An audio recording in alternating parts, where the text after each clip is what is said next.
As soon as the wheels of the Southwest plane touched the ground at Sacramento International Airport, West Hardaway pulled out his cell phone. "Hi, honey," he said cheerfully when his wife Marlene answered. "I'm back from San Diego. The plane just landed, so while I'm packing up my things in my car, I'll be home in about an hour. Yeah, I love you too. Bye." Heading down I-80 toward Fair Oaks, the accountant thought again about how much he disliked business travel. West didn't get to do it often, but when he did, it was usually for 2 or 3 nights, and he hated being away from home for that long. Unfortunately, his boss, Edith Norton, hated traveling even more than he did, so he was the one who had to make the quarterly trip south to represent the Sacramento office. But at least for the next 3 months, he was done with traveling. And maybe now, he thought hopefully, Marlene would want to start a family. She wanted to wait until her freelance art business was up and running. From what he'd seen of her work, West thought she was pretty successful, so he hoped she'd be more open. Working outside the home would make motherhood much easier, at least that was his argument. Driving down the smooth streets of Fair Oaks past rows of neat ranches, he hummed a classic rock tune he'd heard on the airport sound system.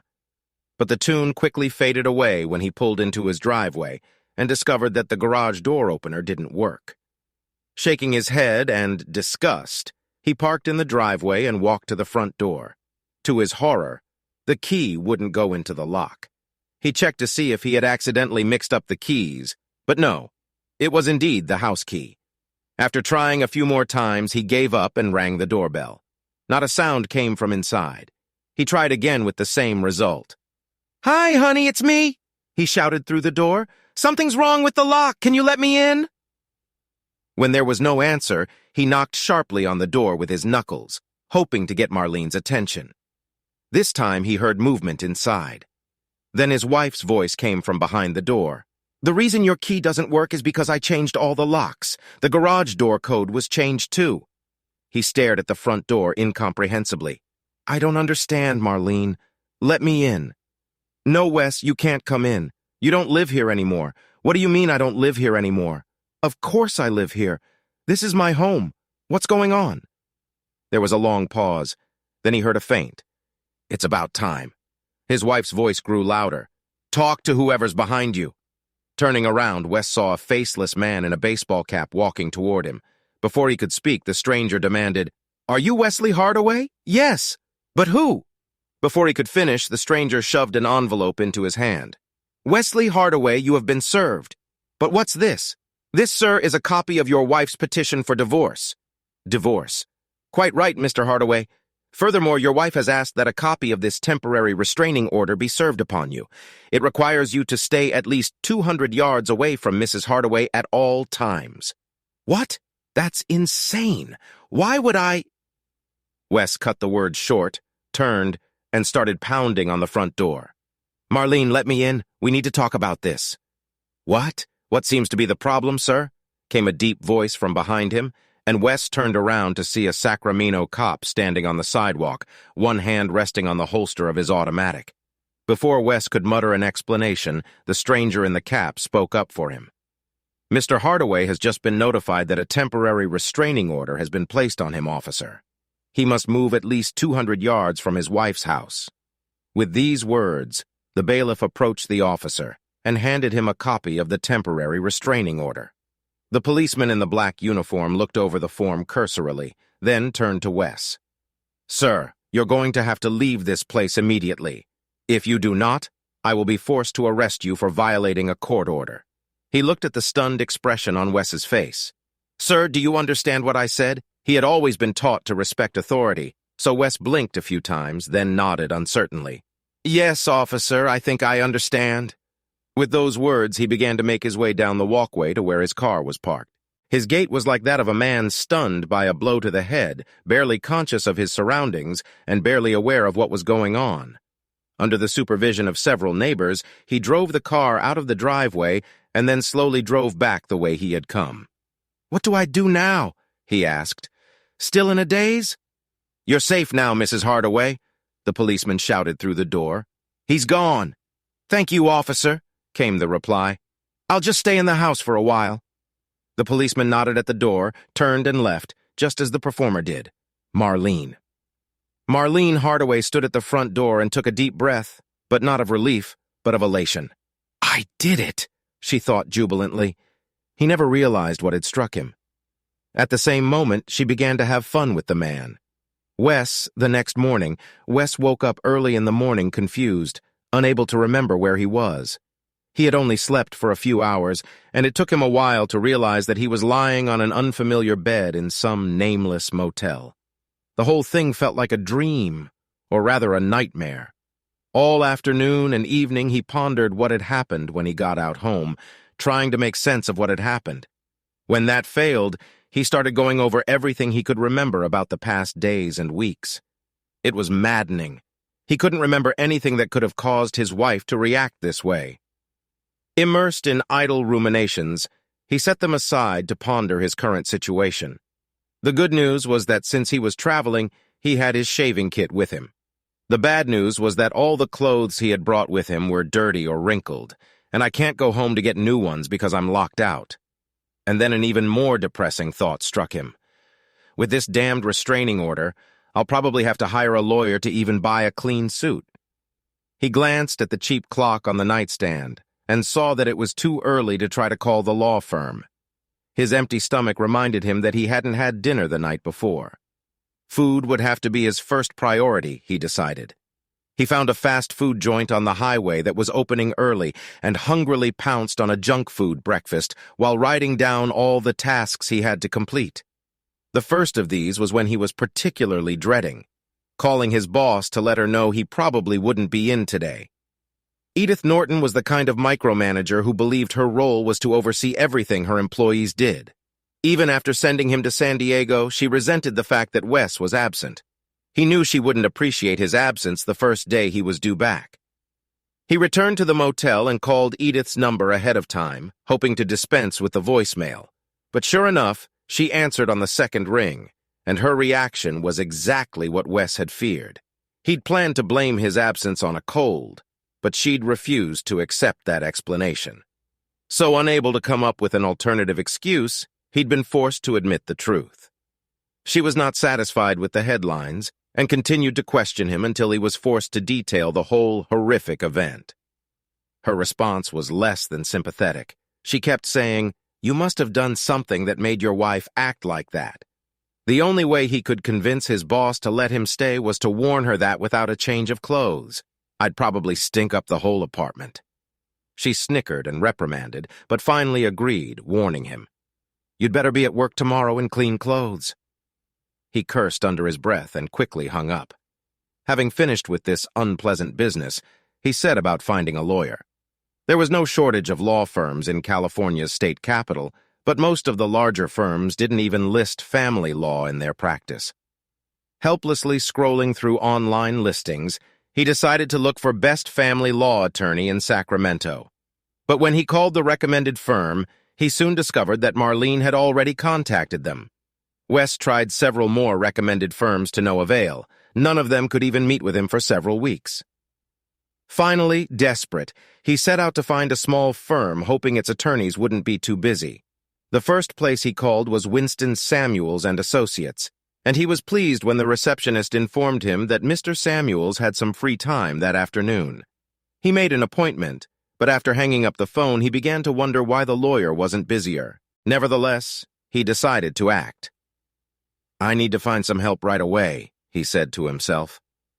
After doing the first two things he did, he sat down in an uncomfortable motel chair and thought about it, looking at his wrinkled pants. He didn't feel like trying out the motel laundry room. It'll probably be easiest to buy a change of clothes for tomorrow, he decided. This prompted him to check his bank account.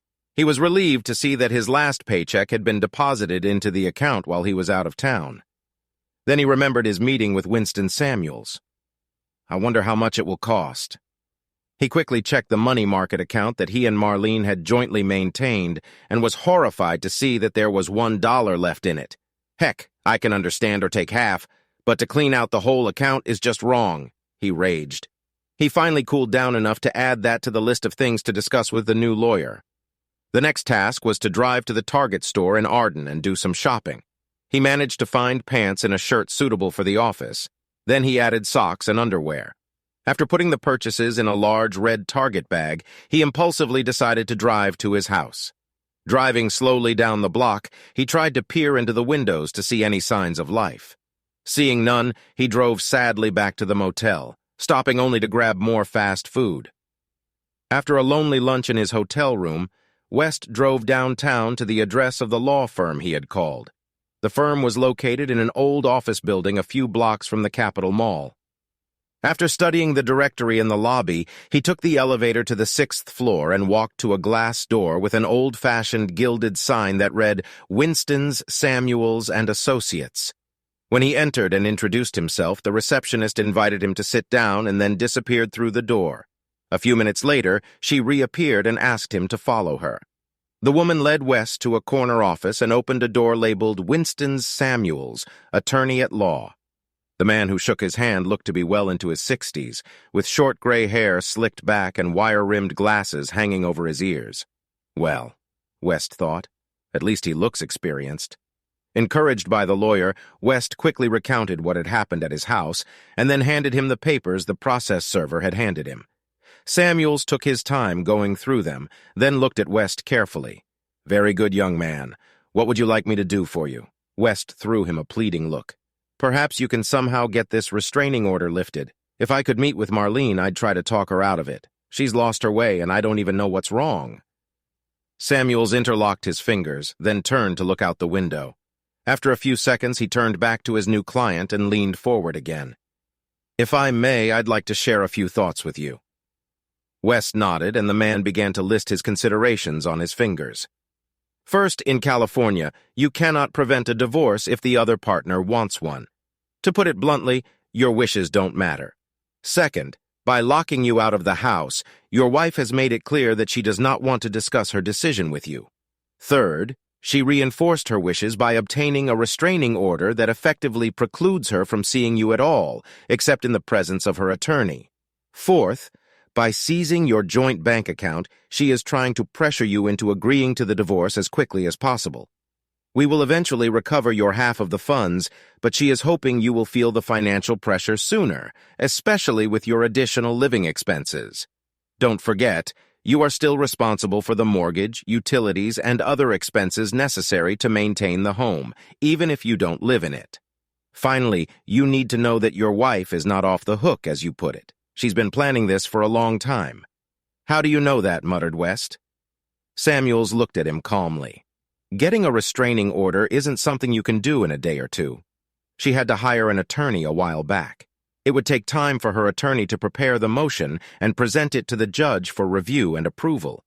Likewise, it took time to hire a bailiff and change the locks on the house. Obviously, she had it all meticulously planned out in advance." West sank into a chair. "She never once hinted to me that anything was wrong." He shook his head in bewilderment. "She even confessed her love to me when I called from the airport." The older man didn't respond in any way. West sighed. "Well, I guess I'll get a divorce then." He shook his head angrily. "But I'd still like to know why. Why did she decide to end our marriage without even discussing it with me?" Samuels shook his head. "I can't say anything about that, but I may be able to refer you to someone who can. There is a detective agency whose services our firm engages on a regular basis. They are efficient, effective, and reasonably priced. In addition, they are convenient. After all, they are on the same floor of this building as we are. I'd be happy to contact them on your behalf if you wish. You're damn right I will. I want to find out what's going on." The lawyer picked up the phone and asked the receptionist to contact him. A few minutes later, she knocked on the door and peeked inside. "Trevor can see Mr. Hardaway as soon as you two are done." Half an hour later, West was standing outside the Sacramento Confidential Investigations office. He noticed that the door bore the same gilded lettering as the attorney's office. Reluctantly, he knocked on the door. Almost immediately, a trim, middle-aged man in a tracksuit and slacks opened it. "Come in, Mr. Hardaway," the man greeted him. "I've been expecting you. I'm Trevor Samuels, head of the SCI division." "Nice to meet you," West replied politely and shook the man's hand. Then he paused. "Did you say Trevor Samuels? That's the same name as the detective Grind." "Yeah, I'm Winston's brother. We both went to law school, but when got his law degree and I got my detective's badge after I left the police force, he and I developed a mutually beneficial partnership. Noticing the hesitation on West's face, he hurried to continue. But don't let that put you off. I spent 25 years as a detective in San Francisco before going out on my own, so I know what I'm doing. Now get back to my office and let's talk. The detective listened in silence as West told his story. Your brother says I can't stop this divorce, he concluded, but I'd like to know what's really going on. It's bad enough having your whole life turned upside down, and getting ambushed like this is just salt on the wound. It's so humiliating that she locked me in the house and gave me a protection order. I want to know why she did all that. The detective nodded prudently. I can certainly understand that, and I'm sure we can give you answers as to why she did what she did. But I don't need to investigate anything to guess why she took that protective order. Assuming you're honest with me and you never hit or hurt her? No, definitely not. I would never do that, West muttered. In that case, I'm sure your wife is laying the groundwork for her future at your expense. West threw him a confused look. When her friends ask her about the divorce, the detective explained, all she has to say is, I don't really want to talk about it, but I had to issue a protective order on West. From now on, you're the bad guy. Everyone will think they know why she locked you up and filed for divorce. Your reputation will go down the toilet, and she, the holy of holies, will never say a word against you. West's mouth dropped open. I can't believe she could be that evil. Trevor nodded. She set things up very cleverly, Mr. Hardaway. Now the only question is why. I think I'll be able to answer that question pretty quickly, probably as soon as a week from now. That would be great, West replied, shaking his hand. For the rest of the day, West did everything the lawyer recommended to protect his financial affairs. But the information he had learned earlier continued to nod at him. The next morning, West went to work at the usual time, but he was greeted in the lobby by Edith Norton. I see you've decided to grace us with your presence this morning, Mr. Hardaway. Between slacking off at the San Diego conference and wasting time on your sordid personal life, you have a lot of work piled up on your desk. I hope you'll be more diligent in reducing it. God, how I hate that woman, he thought, but only nodded and hurried to his cubicle. By skipping lunch and working hard, West had actually managed to do a decent amount of damage to the backlog of work, but all his concentration evaporated in an instant when Trevor Samuels called late that night. We've caught a lucky break, West. Our researcher managed to find some information that I think you'll find very interesting. Can you come back tomorrow and familiarize yourself with it? Can't you tell me now? I don't mean to be cryptic, West, but our policy is that we always present our findings in person. Okay, West reluctantly agreed. I'll try to carve out some more free time. If you don't hear from me, I'll come by first thing in the morning. Miss Norton proved to be as unfriendly as he feared. Mr. Hardaway, I don't care what goes on in your home life. You can't just take off work whenever you want. I've been generous with you so far, but if you insist on taking tomorrow off, it must count against your vacation. Is that understood? Yes, ma'am, he replied suddenly, not the least bit concerned about losing a vacation day. What do I care about? The vacation I had planned to spend with Marlene isn't going to happen anyway. When West walked into the office the next morning, Trevor Samuels was in high spirits. We're in luck, he told his client. Come on in, and I'll show you what I'm talking about. He led West over to his desk and turned the computer screen around so West could see it. The detective clicked on a file, and a strange, distorted image of West's house from across the street appeared on the screen. Don't worry about the picture, Trevor reassured him. It's the fisheye lens that makes the image look weird, but you'll still be able to see all the details you need. A moment later, a silver BMW i8 appeared to the left of the screen. The car made a quick turn into West's driveway. The garage door opened and the car pulled inside. A moment later, the garage door closed, and 30 seconds later, the image went dark. West looked at the detective with a puzzled expression on his face. What was I looking at? Trevor clicked the mouse and the scene reappeared. Then he stopped it. Look at the date and time, he said, pointing at the screen. That was yesterday, 25 to 12, West said, still unsure. That's not your wife's car, is it? Ask Trevor. No, she drives a Honda and then it hit him. Oh, looks like she had a guest. Exactly, who has a remote with a new code for your garage? He clicked the mouse again, and West saw the garage door open, and then a silver car pulled out and drive away. The time was 1:32 p.m. that afternoon. Acid began to build up in West's stomach. Well, I guess it didn't take her long to find a new friend. Trevor wasn't done. He fiddled with the mouse and selected another file. When it started playing, West wondered if he was looking at the previous video. The same sports car appeared in the same direction and pulled into hard-awaited garage again. When West looked at Winston, the detective pointed to the time date stamp. West took 2 breaths. "That was 3 weeks ago," he exclaimed. Trevor nodded solemnly. "I'm afraid it was." "How often?" asked West, almost fearfully. "We have documents from the last 6 months, West. We haven't had time to go through them all, but it looks like your wife had lunch with the same visitor 2 or 3 times a week during that period." Now the acid in my stomach churned. How could I have been so blind? He turned to look at the detective. "Where did you get all this from?" he demanded. Trevor leaned back in his chair. "There's a neighborhood watch organization in your neighborhood. Some neighbors, like the couple across the street from you, have these fancy doorbells with motion-activated cameras. Everything they see goes into a cloud database. Mostly it's harmless stuff. Deliveries, people walking by and the like, but every once in a while one of them catches a porch pirate or a cheating housewife." West gritted his teeth. "Too bad we never got to see the bastard." Trevor didn't say anything back. Instead, he clicked the mouse again, bringing up another file. This time, as the sports car pulled into West's driveway, the door opened with a delay. Trevor clicked the mouse and the image froze. Then he clicked another key and the image on the screen zoomed in. The detective pointed a finger.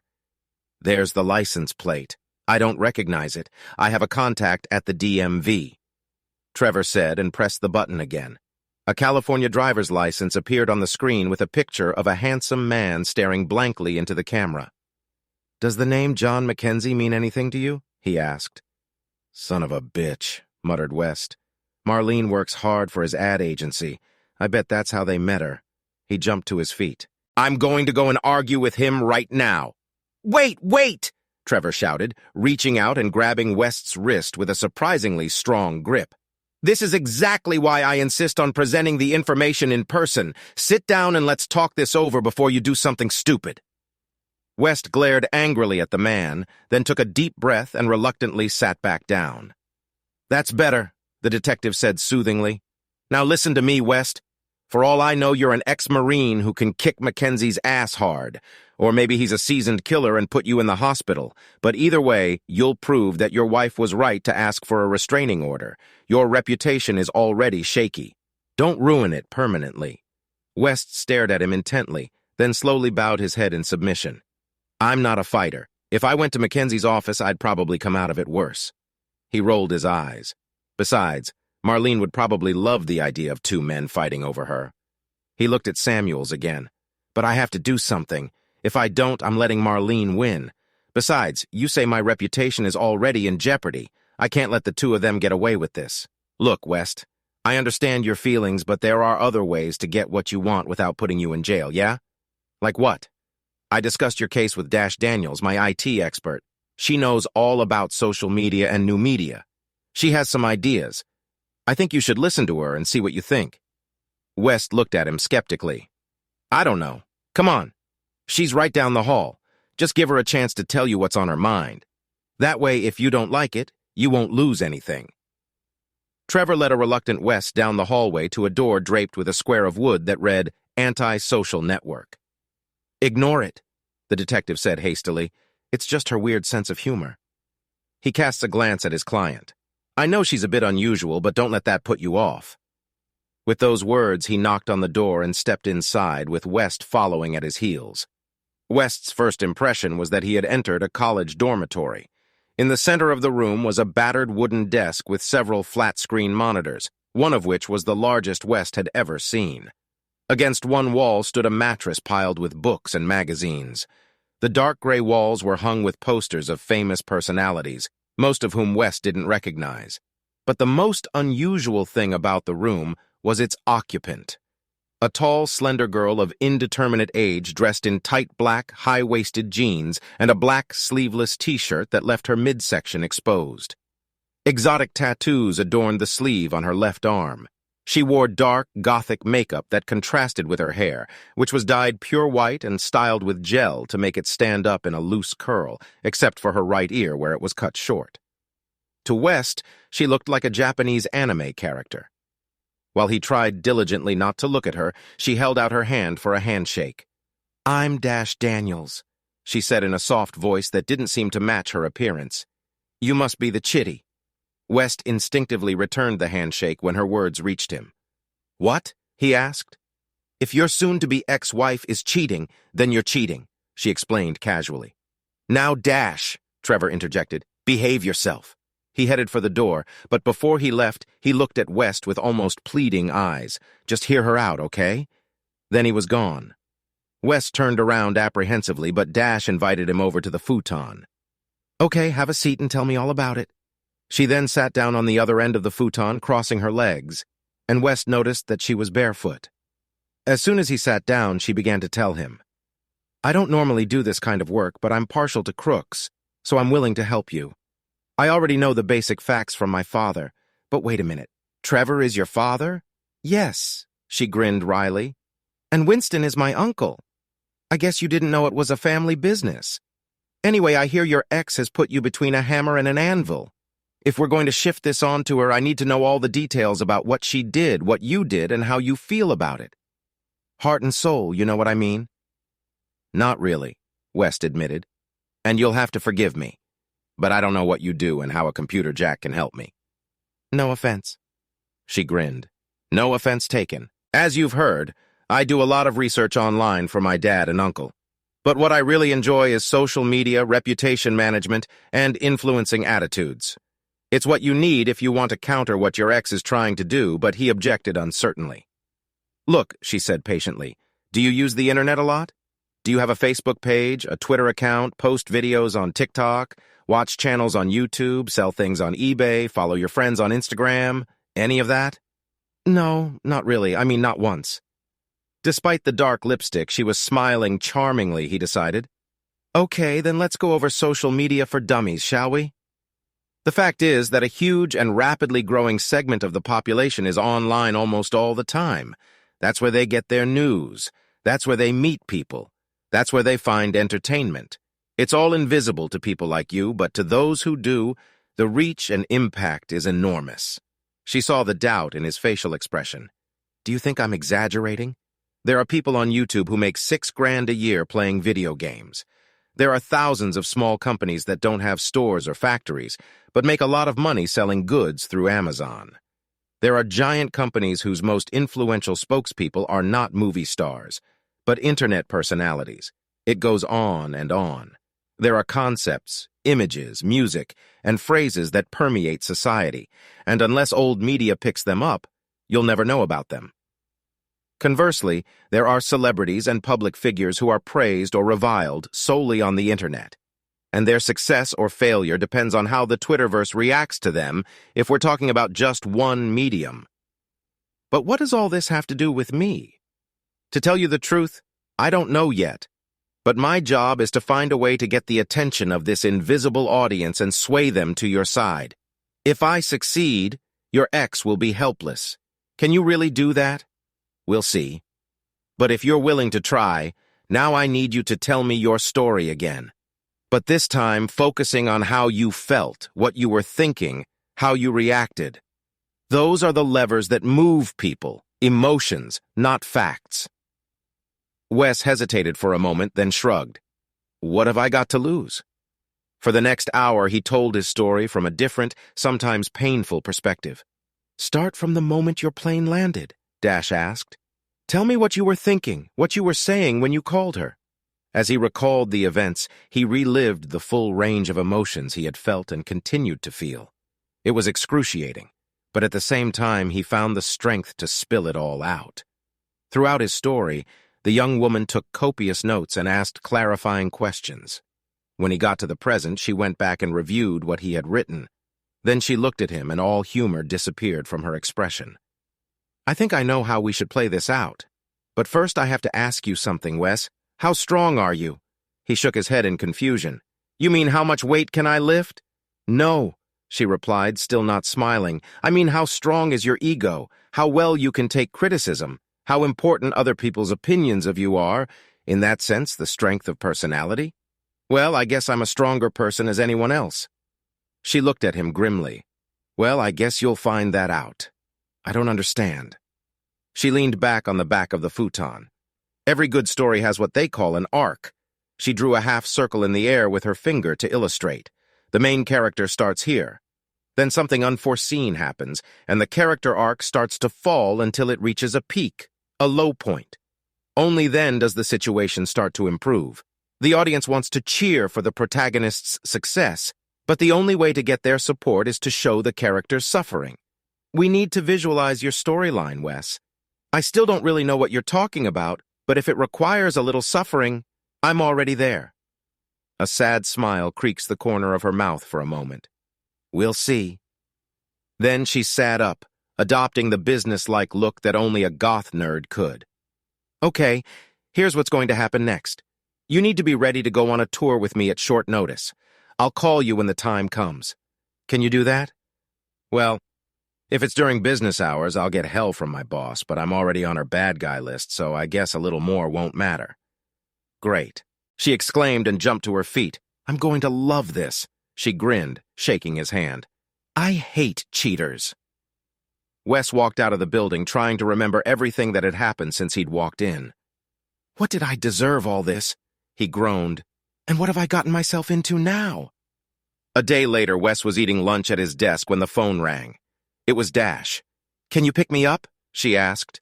We have a chance now, and I don't know when the next one will come along. My boss is going to hate me, he told her grimly. But that's nothing new. I can swing by your office in 20 minutes. Miss Norton was indeed annoyed by Wes's request, but since he had a lot of work piling up, she reluctantly agreed. But remember, all that personal time is deducted from your vacation. She shouted at his back as he walked toward the door. When he reached the building, he'd mentally come to refer to as the Samuels Building. Dash was waiting for him on the sidewalk, dressed in leggings, a white top, and flip-flops. You have a new closet, he joked, but she ignored him. We're heading to your house, she ordered, and he threw her a sharp look. You know I can't be there, especially with Marlene home. Don't worry about that, she reassured him. My father saw her leave just before I called you. He'll keep an eye on us while we're there. Okay, so what are we going to do? Break into the house? Nothing that dramatic. You have to replicate the crime as best you can. The crime? What happened when you got home from the airport? Okay, and what will you do? He inquired. Oh, I'm going to film the whole thing, she nonchalantly informed him. What? Why? It's simple, Wes. We need to give your fans a backstory before we sell your storyline. He shook his head in confusion. Fans? I don't have fans. She grinned. Not yet, no, but don't worry about that now. Right now, I want you to tell me again how you felt at every turn during this whole encounter. Tell me, what emotions did you feel? Well, when I pulled up to our house, I was probably excited to see Marlene. Then when I couldn't get in the door, I was upset and a little angry. And when she said she had locked me out, I was stunned. I guess moving so quickly to confusion and depression threw me into a state of shock. I couldn't understand what was happening to me. I was so stunned I couldn't even figure out what to do. Everything else, the bailiff, the restraining order, the police, it all just added to the confusion and despair I was feeling. Wonderful, she exclaimed. Now when we get to your home, I want you to tell us step by step what happened. We must see all the emotions you have just described to me. Do you think you can do that? I don't know, he said doubtfully. I'm not a very good actor. I don't want you to act. She told him, I want you to repeat what you did and remember your feelings. That's all. Don't worry, I'll walk you through it. Now give me your cell phone. She did something with it, then reached into her pocket and pulled out an unfamiliar gadget. Take this Bluetooth earpiece. I can use it to talk to you while you replay what happened. They reached his neighborhood, which seemed deserted. When he pulled into his driveway, Dash helped him remove the earpiece and carefully hid it out of sight. Then she called him on her cell phone. Speaking softly, she motioned for him to get out of the car and walk to the front door. When he looked back, he saw Dash on the sidewalk with a second phone in her hand filming him. Don't look at me, she said. Go try to walk into your house like you did before. Wes turned away and walked out onto the porch. As he tried in vain to open the house with the key, he felt himself remembering that day and his mood soured. Ring the doorbell, West, he heard, and pressed the button, remembering how frustrated and confused he felt. Now knock on the door. He heard and knocked hard on the door with his knuckles, feeling the growing irritation of not being able to get into his own house. Marlene's yelling at you through the door. She says she changed the locks. And then she drops a bombshell. She wants a divorce. West staggered back, remembering how stunned he'd been. He remembered not only what she had said, but the venom in her voice. He tried to contradict her, but she didn't hold out. "There's a bailiff following you," a voice in his ear prompted. And as he turned, West saw Trevor Samuels wearing a low-crowned cap, walking toward him with a sheaf of papers in his hands.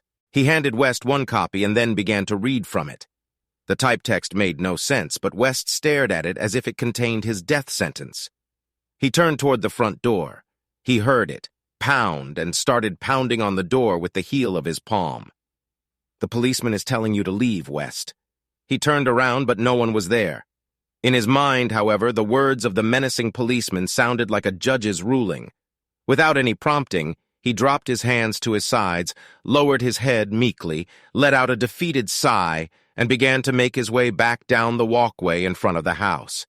His legs were so heavy he struggled to get to his feet. His happy little world had just been shattered, and he saw nothing but pain and sadness in front of him. "Go to the car," Dash's voice reminded him, and he slowly made his way to the car door without looking up. He climbed in and lowered himself into the seat.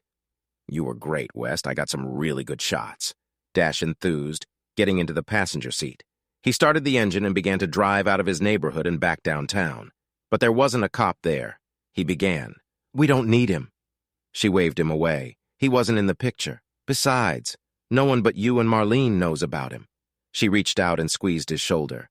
"That was amazing, West. You really got into it. Can we not talk right now?" The pain in his voice was obvious, and she jerked her hand away sharply. She stared out the window the rest of the way, but once or twice she cast an oblique glance at him. By the time they got back to Samuel's building, she'd already made her decision. "Park in the parking lot," she told him, and when he threw her a questioning look, she said, "You're coming with me?" She led him into her office and gestured for him to sit on the futon. She then disappeared through the door and reappeared a minute later with 2 bottles of beer. She sat down next to him and they drank in silence. When they finished, she took 2 more bottles. Only after they had drunk almost all of the second bottle did she try to talk to him. "You're really into this, aren't you?" she asked. He stared off into the distance, then sighed. "Yeah, I guess I did. It all came back to me from there. The shock, the confusion, the despair. I guess I never dealt with it all." She nodded. "I'm sorry to put you through all that, West, but honestly, your reaction will have a real impact on the audience." He took another sip and looked at her. "I still don't see how any of this is going to help. I'm going to use this video to start the downhill slide of your storyline. Then I'm going to send you even lower. Only then can we bring it all back to a happy ending." His face took on a bitter expression. "So what you're promising me is blood, sweat, and tears, huh?" "Exactly," she glowered. "But remember, it's all over for the British in the end. Yes, but only because they had America on their side." She nodded and smiled even wider. "Yeah, and you have me on your side. It wouldn't even be a fair fight." Then she stood up. "But that can only happen if you get out of here now and let me do some work. Okay, Dash, I don't know why, but I have faith in you." He stood up as well. "Anyway, thanks for the beer." She stepped closer and, to his surprise, gave him a quick hug. "Hang in there, West. I know it's hard right now, but things will get better. I promise." As he drove back to the motel, he found himself actually feeling a little more hopeful. His good mood didn't last until the next morning. Edith Norton was nowhere to be seen, and the daily grind was quickly wearing him out. The only bright spot was a call from Dash in the middle of the afternoon. "Can you come over after work? I've got something you'll want to see." The remaining 2 hours of work went by pretty quickly. When he entered Dash's office, she sat him down in one of the chairs behind her desk and then unfolded a large monitor in front of him. "To understand what I'm doing, you'll have to watch a little YouTube first," she explained. "Ever heard of Gossip Girl Gertie's Back Fence?" "No. Should I have?" "You definitely should have. Gertie has one of the most popular channels on YouTube right now. Let me show you." An advertisement for beauty products appeared on the screen, and Dash waited impatiently for a chance to skip ahead. When she did, the screen immediately showed an image of a middle-class backyard surrounded by a white picket fence. The banal music of a large orchestra sounded. A sign in the sky read, "Gossip Gertie's Back Fence." Suddenly, the scene switched to a set with a desk with the same white fence in front of it. Behind it sat an improbably dressed hostess in an obvious 1950s-style blonde wig. Her clothes were of the same era. "Oh, how nice to see you," shrilled the woman. "I'm Gertie the Gossip Girl, and I just found out the juiciest gossip ever. Now I'm going to tell you all about it." With those words, she began listing gossip, people's life stories, fashion and beauty tips, product recommendations, and more. Behind her, the screen filled with charts and videos illustrating each segment. After a few minutes, Dash paused the program. "Okay, I think you get the idea. What do you think? Is this her hobby?" "A hobby?" Dash snorted derisively. "It's her full-time job. Can she do it for a living? Advertisers pay very well for appearances on successful YouTube shows." "How well? Let me put it this way. The host of a show that has 1 million subscribers can make a little over $50,000 a year." He whistled. $50,000? Not bad. She grinned. Gossip Girl Gertie's Back Fence averaged about 100 million subscribers last year. 100 million. Wait, that means she gets $5 million a year. He stopped, stunned by the amount. Dash walked around the table and sat in another chair in front of the flat screen. "Here's the thing. To be successful, a show like this requires a constant influx of content. Obviously, most of it comes from publicists, advertisers, and promoters, but Gertie needs more if she wants to keep all her subscribers. That's where people like me come to the rescue. Every once in a while, I'll suggest a story she thinks she can use. If she likes it, her program will carry a lot of weight in terms of influencing her audience. That's exactly what I'm going to do with your story. Push it to her so we can get your attention." "So why would she be interested in my story?" "It's simple," she said. "I'm going to make you the symbol of every heartless man who has ever cruelly abandoned a wife or girlfriend. What? I'm a quitter, not a dumpster diver. Not in my version. Here's the footage I put together as well as my proposed script for Gertie. Take a look." With those words, she clicked on the file and a black and white video of Neighborhood Watch appeared on the screen, just as Dash's father had shown Wes. Only this time it was Wes's car pulling up in his driveway. Dash started reading. "How many of you girls have been dumped by a boyfriend or kicked out of your marriage by an insensitive husband? How many of you have wished the shoe was on the other foot?" On the screen, Wes saw him pounding on the door to no avail. In Sacramento, California, the wife in the house was clearly fed up with her hubby, so she changed all the locks and kicked him out of the house. The scene changed to a view from the sidewalk, obviously shot with a handheld camera. The footage began with a long shot and then zoomed in on a distraught Wes. Look at the look on his face. He can't believe his wife is capable of this. Now watch this guy deflate when the bale of Handsome the divorce papers Dash read. On the screen, Wes's face lowered in obvious horror, and now for the grand finale, Dash read. The humiliated hubby must take the long, shameful walk to his car and out of her life. It's so nice to see a guy have to suffer for once. The screen was almost painful to watch as Wes hurried down the driveway. Dash looked up from the script to gauge Wes's reaction. She'd assumed he wouldn't be happy, but the look on his face stunned her. "That was the most humiliating thing I've ever seen," he exclaimed. "Do we really have to do it like that?" She patted his arm. "I'm sorry, Wes, but it's the only way." He shook his head doubtfully. "Okay, since you say so, at least you didn't give any names. I hope no one recognizes me." The young woman turned away and said nothing. The next day at work, Wes's phone beeped late at night with a message from Dash. It read, "You are live on Gertie. Fasten your seatbelt. The flight is about to get choppy." For the last hour of the day, Wes had kept one eye on his work and the other on the rest of the office staff. But he hadn't noticed any indication that anything was wrong. Edith Norton did, however, cast a glance at him as he left at 5:30 p.m. But that wasn't unusual. Relieved, he decided to stop by Dash's office to see how things were going. He caught her in her seat. She always seemed to be there and inquired about the latest news. Gertie really liked the job.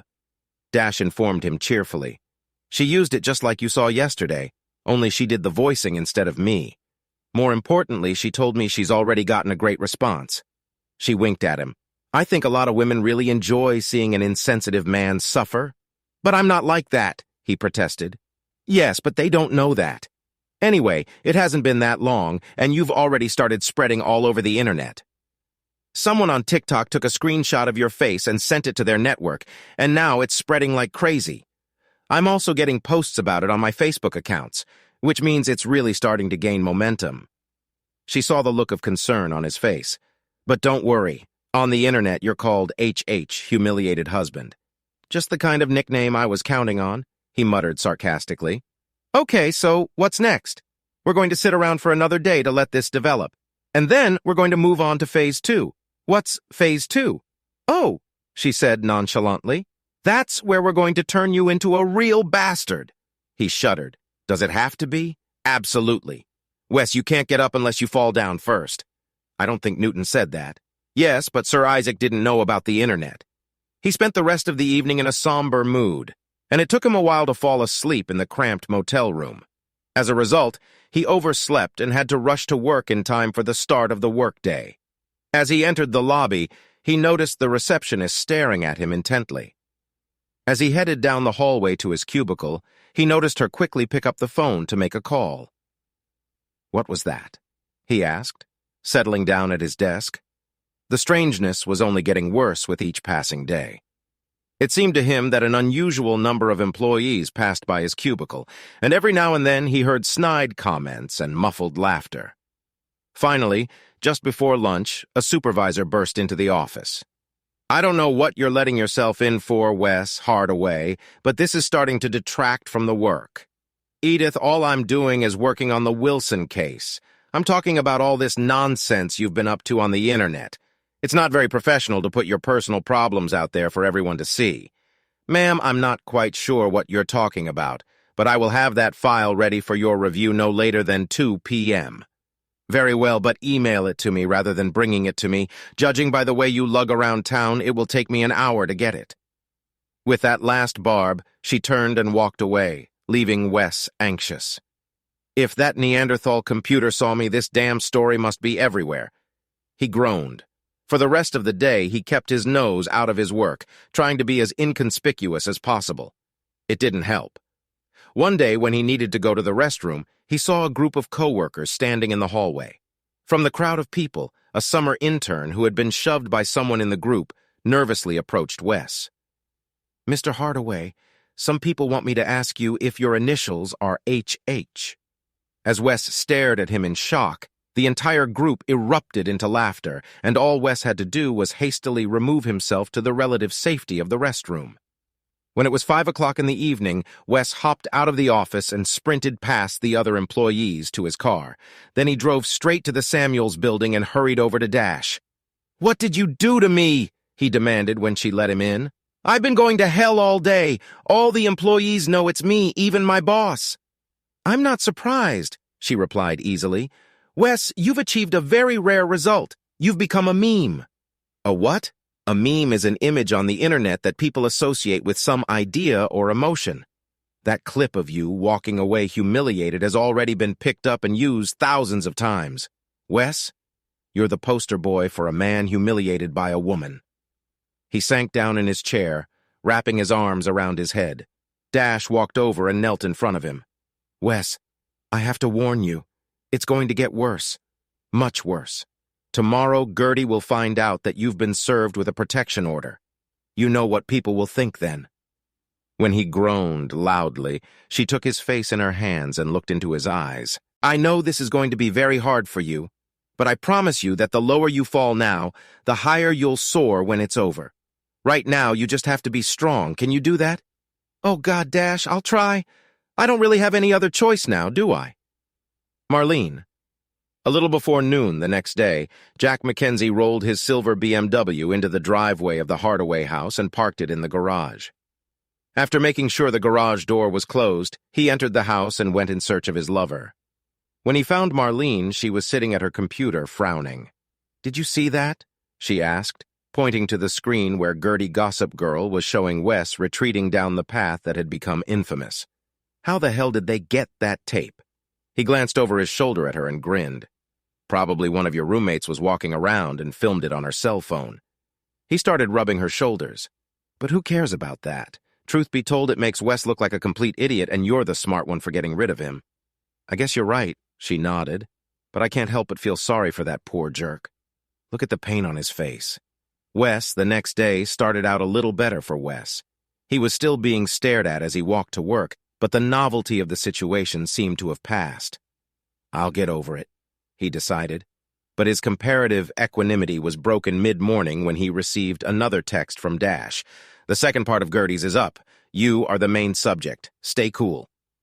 With fear, he logged onto YouTube and found the Gossip Gertie channel. Eagerly awaiting the commercial and intro to the show, he watched in mesmerized horror as the influential YouTube user began to ruin his life. As footage of him pounding on the front door played in the background, Gertie said triumphantly, "You've all seen my article about the humiliated hubby before?" But now his story has taken a different, darker turn. The scene switched to a process server handing Wes papers. Turns out Wes got more than just divorce papers. The real bombshell is what else hubby got: a restraining order. An official paper appeared on the screen, filling the entire screen. The only legible words at the top read, "Restraining order." And that's not all, Gertie continued. This order requires our humiliated hubby to stay at least 200 yards away from his wife at all times. It doesn't take a fertile imagination to guess what must be going on to require such protection. No word yet on whether any charges have been filed, but we'll keep an eye on this one. All we can say to the wife at this point is, we hope you are safe. And to the humiliated hubby, all we can say is goodbye, and we hope you get what you deserve, along with all the other wife-beaters. Oh my God. Gertie could put a bounty on my head. I've got to get out of here. Normally, there was a perfectly discernible level of background noise in his office. People talking on their phones, office machines humming, people walking down the hallways. But the sound Wes heard outside his cubicle was more like a low, menacing growl. It stopped him. He looked up and saw several co-workers talking among themselves, shaking their heads and throwing accusatory glances in his direction. He continued to watch them every few minutes, hoping to see a gap through which he could slip out unnoticed. But there was none. On the contrary, the crowd seemed only to increase. He tried to immerse himself in his work, but people kept passing by the entrance to his cabin and muttering insults under their breath, which he was evidently bound to overhear. Suddenly the noise died down and the crowd parted as Edith Norton entered his cubicle. "Mr. Hardaway, I warned you the other day that unprofessional behavior has a negative impact on our office.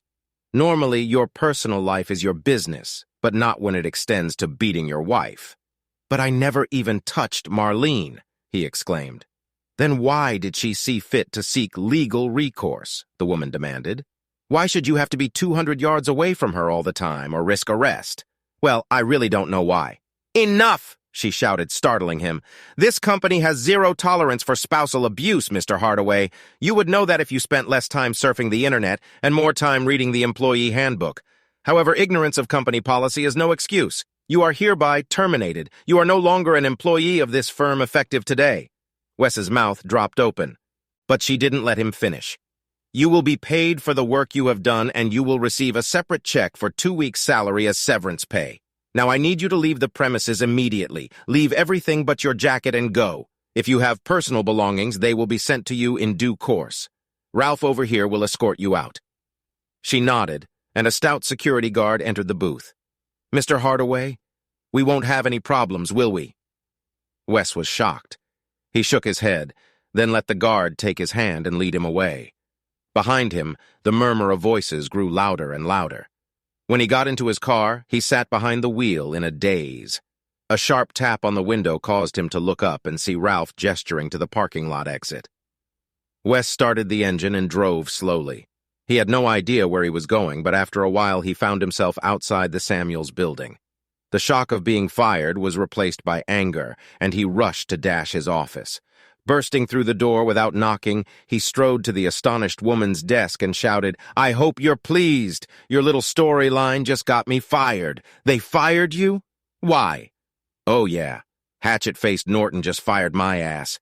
They're going to send me severance pay in the mail." "That's great," she exclaimed and jumped to her feet. "Don't go anywhere, Wes. I'll be right back." With those words, she ran out of the office and ran down the hall. Puzzled by her reaction, Wes walked over to the futon and laid down on it. Now that the adrenaline was out of his system, he felt exhausted. He was already half asleep when Dash returned. She came over and sat down next to him. "Oh, Wes, I'm so sorry you had to go through this. I knew Phase 2 would be provocative, but I didn't think your firm would act so hastily." She reached out to take his hands in hers. "It was the worst, Wes, I promise. Tomorrow we'll let things settle down, and then we'll launch Phase 3. "Oh, God, now what?" No, it's now that your arc will start to climb. You've reached the bottom. It's going to go up from here. Oh, and that reminds me, my Uncle Winston says, whatever you do, don't cash checks from your firm, okay? You talked to your uncle about that?" "Yes, and he was adamant. Don't sign anything from your firm without his approval." Wes looked at her blankly. Easy for him to say, but I'm going to run out of money very quickly. Paying for a room in this shabby motel, eating out every meal, buying new clothes, it's all overhead. She frowned. Right, I hadn't thought of that. Then her face brightened. "Hey, I know that you could move here. You want me to live in your office?" "Sure, that's where I live. There's an office through that door that I converted into a bedroom, and we turned the toilet into a 3-piece bathroom. But I can't do that. I mean, where would I—" He hesitated. "Oh, don't worry about that. You can sleep on the futon until we get your situation sorted out." Seeing his indecision, she squeezed his hands. "Look, it's stupid to spend money on a motel, and now that you've been laid off, you'll probably be spending most of your time here anyway, so it'll be a lot more convenient." When he didn't answer, she continued, "Tell you what, let's go out and have dinner and talk about it." She invited him to a small bistro, and over wine and dinner he told her all that had happened in his office. She listened to him sympathetically without saying a word. When they were done, she insisted on paying the check. Back in the car, she turned and looked at him brightly. "You know what? We're not too far from your motel, are we? Why don't we stop by there? You get your stuff and check out, and I'll drive you back to the office." He still had his doubts, but he was too tired to argue with her. So he let her drive him to the motel. He didn't have much stuff, and it didn't take him long to pay the motel bill and get back downtown. When he got his things into her office, she helped him turn the futon into a bed. When she returned, he was surprised to see her wearing a long T-shirt with video game characters on it. "Everything you need?" she asked. He nodded, and she turned to leave. "Dash!" He stopped her. "Thanks for doing this. I'm glad I'm here and not in this damn motel," she smiled. "Me too, Wes." After she turned out the overhead lights, he lay in the semi-darkness coming from the computer screensavers and the little LED lights on the processors. He closed his eyes, and a wave of depression came over him. What had happened to my life? I lost my marriage, I lost my house, I lost my job. My friends have abandoned me, and now I'm trying to sleep in someone else's office on someone else's bed. What the hell did I do wrong? He kept trying to answer that question until he finally fell asleep. He woke up the next morning when Dash came through the office door with coffee and sweet rolls. He was still in a melancholy mood, but she soon distracted him by having him search various social media sites for any mention of him and his situation. The search didn't take long. Typing humiliated hubby into a search engine, Wes was amazed at the number of tweets, TikToks, Instagrams, Facebook links, and other references. Someone had even created a Wikipedia entry, and he didn't know whether to laugh or cry. When he noticed how much stuff he'd found, Dash smiled embarrassedly. "I have to be honest with you, Wes. I spent most of yesterday posting images, comments, reviews, and links so that other people would be sure to see your story." When he frowned, she hurried to continue. "But it didn't take long on my part. The Interverse picked it up and started spreading your story on its own. I even found comments about you on websites in other countries and in other languages." "Great," he muttered sarcastically. "So now I'm infamous all over the world." Even more disturbing to Wes was the bitterness and even hatred with which anonymous authors were speaking out against him. Dozens of commenters urged him to do the world a favor and kill himself, or said something to that effect. "I'm going to have to hire a bodyguard before this is over," he groaned, shaking his head. Dash didn't let him wallow in self-pity. "The farther you fall now, the higher you'll bounce when you get back up," she promised. "I hope you're right," he said dejectedly, "because right now I'm dropping like a stone." Marlene sitting at her computer in her home in Fair Oaks. Marlene was reading several comments in response to the latest revelations from gossip columnist Gertie. With a puzzled expression on her face, she called her lover. "Jack, this Wes thing has really gotten out of hand. I want to get rid of him, not destroy him. He's never hit me or done any of the things these people on the internet accuse him of." I almost feel like I should say something. "No," he said sharply. "You have to let it all develop as it is. All this publicity will make your divorce go smoothly, plus you'll probably get a better settlement. And when we publicize our relationship, it ensures that no one will say anything negative. After your horrible experience with Wes, our friends will say you deserve a chance at a little happiness. We couldn't have come up with a better scenario. You really think so?" "Absolutely, baby. Wes has a huge bullseye painted on his chest, and there's a bunch of people who want to take a shot at him. He'll never recover from getting shot at." Wes, after lunch, Dash got a phone call, and when she realized who it was, she put it on speaker so Wes could hear. "Hi, Gertie. It's good to hear from you. Did you take the latest information about the humiliated Hubbywell?" she asked, winking at Wes. "Good reception?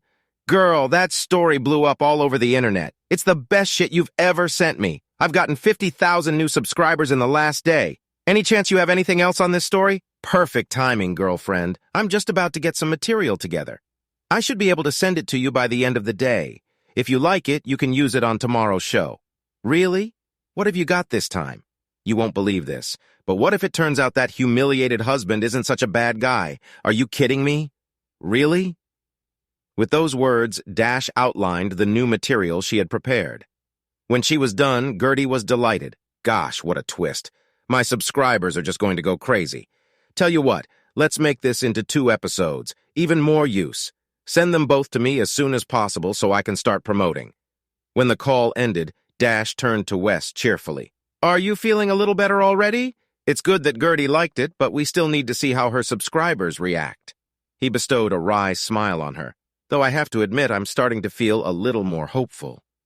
Dash worked through the evening, putting things together the way she wanted them to be. Wes continued to monitor various social media for late responses, but for the most part, he stayed out of Dash's way, letting her go about her business. When she was finally satisfied, she uploaded the package to Gertie. Only after receiving a thumbs up from Gertie in response did Dash relax and turn her attention to Wes. "I don't know about you, but I'm starving. How about we order a pizza? I've got some more beer in the fridge so we can relax and unwind. Sounds good?" When they were done eating, he stretched and looked at his temporary roommate curiously. "How did you and Gertie become such good buddies? We met when we were freshmen at the California Institute of Technology, California Institute of Technology." "Yeah, looking at Gertie on YouTube, you'd never guess that she once wanted to be an electrical engineer at some high-tech company. What about you?" "Oh, I majored in computer science, but never finished. Something else happened and I dropped out and never went back." He realized from the look on her face that she didn't want to go into details, so he tried another question. "Where did you get a nickname like Dash's from? Did you do any running or anything like that?" She shook her head and grinned. "Actually, Dash is short for Dashiell, which is Dashiell Hammett. My father has always loved detective novels, and he's a big fan of The Thin Man and The Maltese Falcon." Wes nodded. "Okay, what about Daniels? Where did it come from?" The smile faded from her face. "Daniels is my asshole ex-husband's last name," she spat out. "Oh, wow, I'm sorry. I didn't mean to open an old wound." She shook her head. "No, it's fine." She looked away. "When I got to college, I was your typical rebellious, emotionally immature girl, ready to break out of scrappy Sacramento. Joey, that was his name, was a real bad boy, and I was stupid enough to get involved with the type. He got me into all sorts of nasty things, parties, all the usual nonsense that kids that age do. But I was crazy about him. When the school year was almost over, the thought of separation became too much and we ran away. My father was very upset, but he desperately wanted me to get my degree, so he found us an apartment in Pasadena and helped with expenses. I didn't realize that Joey was spending most of that money on bad things. I also didn't know that the rest of the money he was spending on some whore he found. But it all became clear the day Joey walked in on us with that dyed blonde and said he and her were leaving. She looks like she's having dental surgery, West thought, looking at Dash's face. It really hit me hard, she continued. I kind of went over to the dark side. There was no money, I had to pay rent, and I was living on the streets for a while. Luckily, my dad found me and brought me home. It took me a long time, but I picked myself up, found a job I can support myself with, and here I am. That sounds just awful, Dash. I'm really sorry you had to go through all that. And I'm even more sorry I brought it up. No, it's okay. It was so long ago I've gotten over it. She paused. And if you're wondering why I kept his last name, I did it because I didn't want that creep to be able to erase me. I wanted my last name to be a constant reminder of what he did.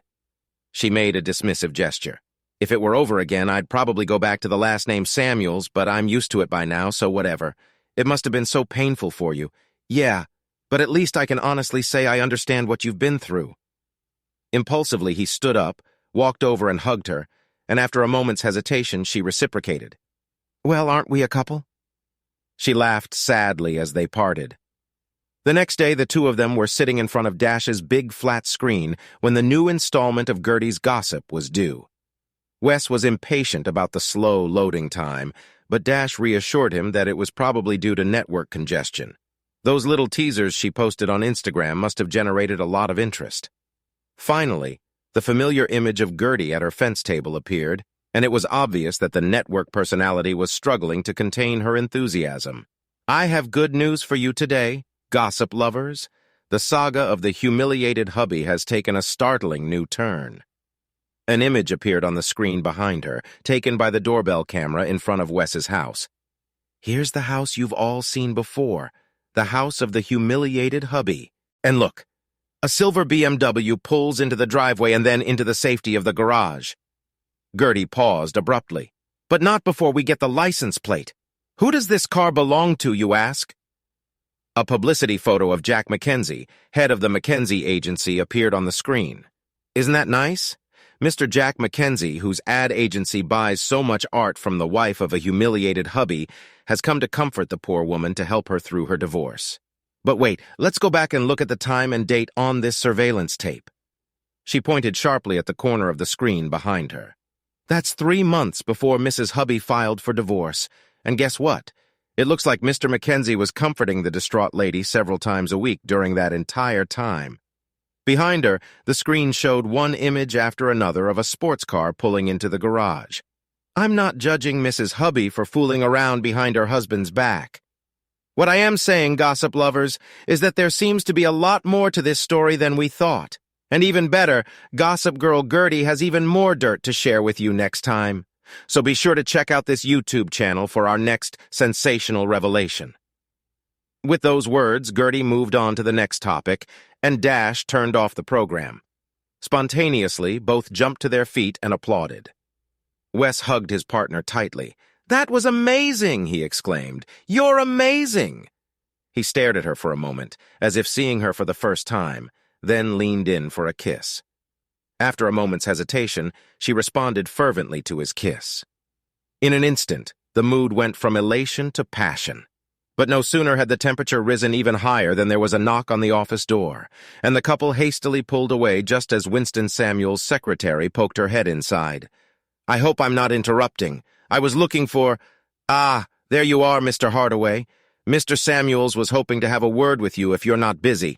No, of course not, Wes replied hastily. I'd be happy to meet with Mr. Samuels. Wes cast one last glance at Dash, then followed the matron down the hall to the lawyer's office. Winston Samuels was already waiting for him and led the young man into his office. Since you have chosen our firm to represent you, I was very interested when my niece informed me of your dismissal. He tilted his head toward Wes. I believe she relayed my recommendation that you not cash checks from your former employer or sign any other materials they might send you. Yes, sir, she passed it on, but I didn't. Good, the attorney continued, because that could mean agreeing to a settlement, and you don't want to accept any offers from them at this time. Okay, Wes said hesitantly. It's my understanding that you were fired from your job because you violated the firm's spousal abuse policy. Is that correct? Yes, sir. My former boss explicitly made that clear to me. Is there anyone else who can confirm that? I can probably give you at least 6 names of other people who were there and heard what she said. Great. Assuming that's what happened, I've prepared a lawsuit on your behalf against your former firm for wrongful termination. You did not insult your spouse. Wes shook his head vigorously, and they had no reason other than malicious gossip to believe otherwise.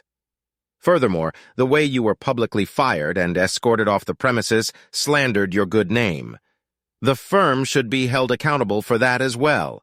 Finally, I have reviewed the online version of your firm's employee handbook and have concluded that your supervisor did not follow company procedure in terminating you.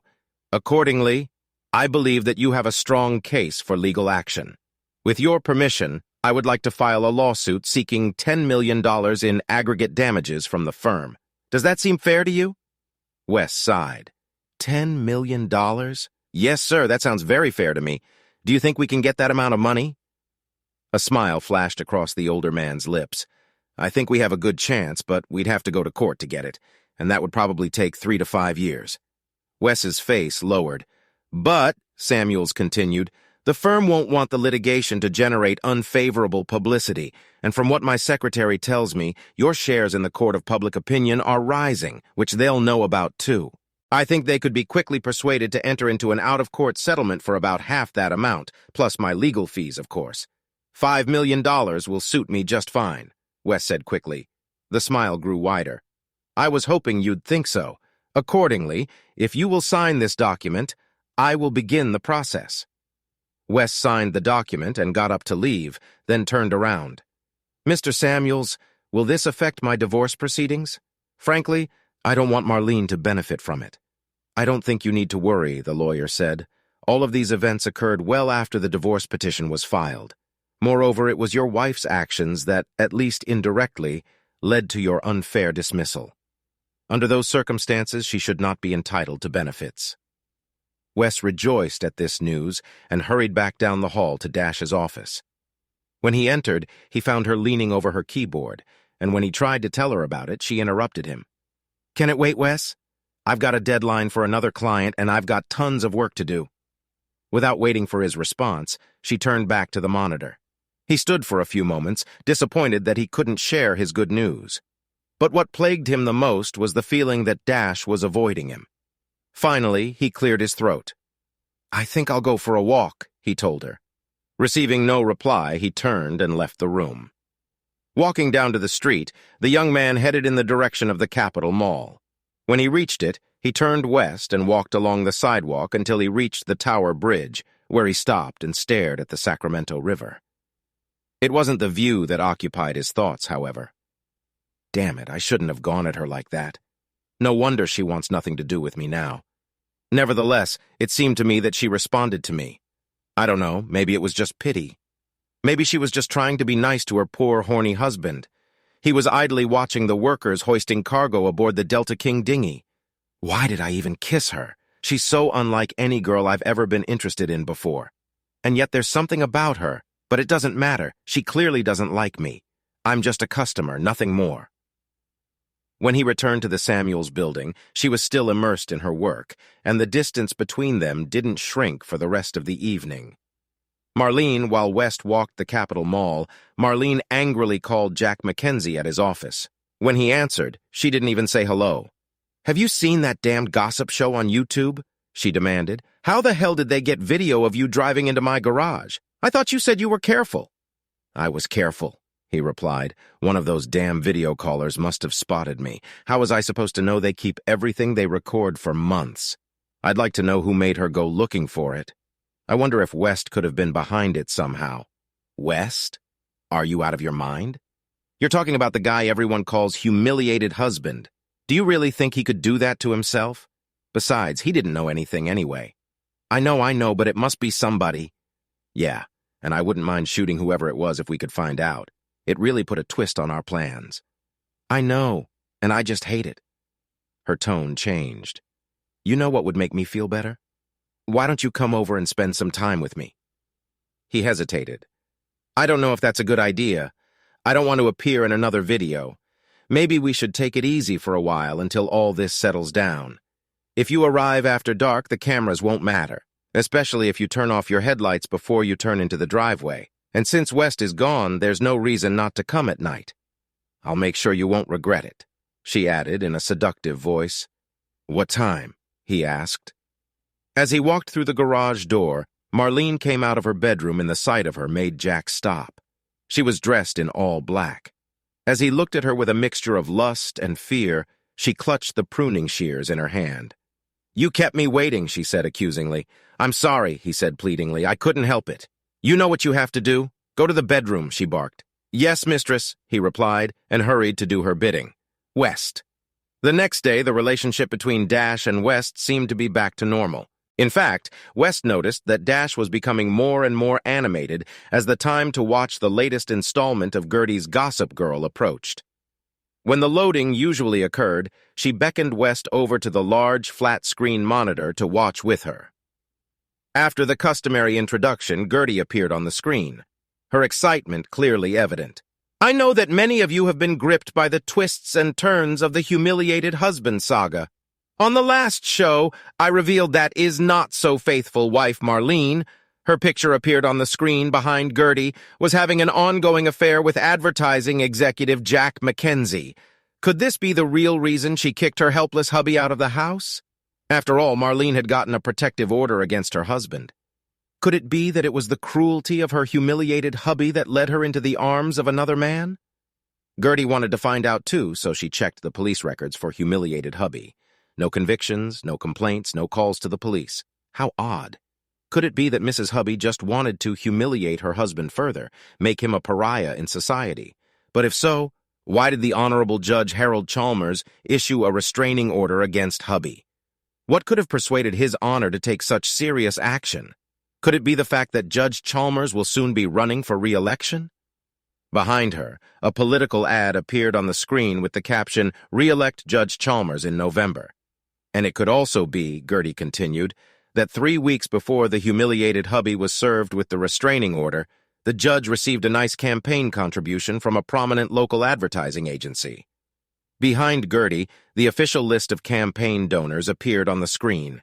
The entry McKenzie Advertising Agency, $10,000, was circled in red. Gertie tilted her head and winked at the camera. "I'm not suggesting that the judge acted because Jack McKenzie, Mrs. Hubby's secret lover, paid him. You can draw your own conclusions about that. What I'm saying is that I think we all owe poor, humiliated hubby a fat apology." "Wow, just wow," enthused Wes as Dash turned off the video. That should give Marlene and her boyfriend something to worry about. He reached out to hug Dash but held back. Still, his appreciation was evident. "Dash, you're a genius." That looked convincing to me. "Thanks," she said. "But again, the big question is how the Interverse will react." She smiled at him. "Why don't you go get lunch for us? We'll have plenty of information by the time you get back." When Wes appeared with a bag from the deli, Dash beckoned him over. "Come look at this," she encouraged, pointing to her monitor. When he peered over her shoulder, he saw that she was scrolling through an endless list of comments, many of which contained emoticons and gifts. "What are those?" he asked. "That," she replied smugly, "is the #humiliated hubby Twitter feed." Gertie's latest episode sparked a flurry of comments on Twitter, and that's just one segment of the reaction. Gertie's show is getting its own reactions on YouTube and then more on Instagram and elsewhere. Looks like a lot of people have already watched that last segment, can you believe it? And now they're taking different sides. She paused to stare at the screen. As far as I can tell, Hubby's team is ahead of Mrs. Hubby's team by about 70% to 30%. Wes froze for a moment, trying to comprehend what was being said. Suddenly, he glanced at the screen. "Wait a minute, are you saying that 30% of the audience is on Marlene's side?" She waved her hand dismissively. "Don't worry about it. You'll always have the crazies. As the saying goes, haters gonna hate. What matters is that you've gone from zero to hero to the vast majority of Twitter users." He looked at her and shook his head appreciatively. "Just like you said, that's what happened. I never would have believed it. But I think this storyline of yours is really working." He looked at her admiringly. "You know, you're just amazing." Without thinking, he took a step toward the girl, but she pulled away. "Listen, Wes, what happened between us the other day?" "Oh, yeah, that. I just think we need to cool down a little. I know we're kind of living together and all, but I just don't know if I'm ready to—" "Oh, no. It's okay, Dash. I totally get it. I didn't have to do that. I just got caught up in the moment." She looked at him uncertainly. I don't mean... No, really," he interrupted. I get it. Before they could say anything else, Wes's cell phone rang. When he looked at it, a strange expression appeared on his face. The call was from a number he had in no way expected to see again. His former boss, Edith Norton. "Wes," she said, in a voice more pleasant than he'd realized. "I'm so glad I caught you. Would you please come into the office and meet with me? I have some important information for you. I don't know Edith. We didn't part on the best of terms the last time I saw you. I know, Wes, and I'm sorry, but some things have happened here that I think you'll want to know about. It'll be worth your attention, I promise." He started to refuse her, but then remembered the awkwardness between Dash and himself. "Okay," he told her. "I'll be there soon." When he pulled up to his old office building, he was greeted very differently than last time. The receptionist greeted him warmly and then shocked him by asking for an autograph. Just as he was signing the autograph puzzled, Edith Norton herself came out to meet him. As she escorted him back to her office, he noticed the heads of the staff peeking out from behind their cubicles, like prairie dogs on the Great Plains. "Let me get right to the point, Wes," the woman began as soon as he was seated in her office. "Last time we met, there were a lot of issues that unfortunately clouded the atmosphere. Things were said that, frankly, I wish I could take back." She glanced at him to see how he was taking all of this, but he kept a calm expression on his face. "The truth is that your work at the firm has always been good. No, excellent, in fact, and we hate to lose talent. We've all missed you here, so I'd like to offer you your job back." When he didn't respond in any way, she nervously corrected herself. "I don't mean your old job, of course. We'd like to offer you a promotion to director."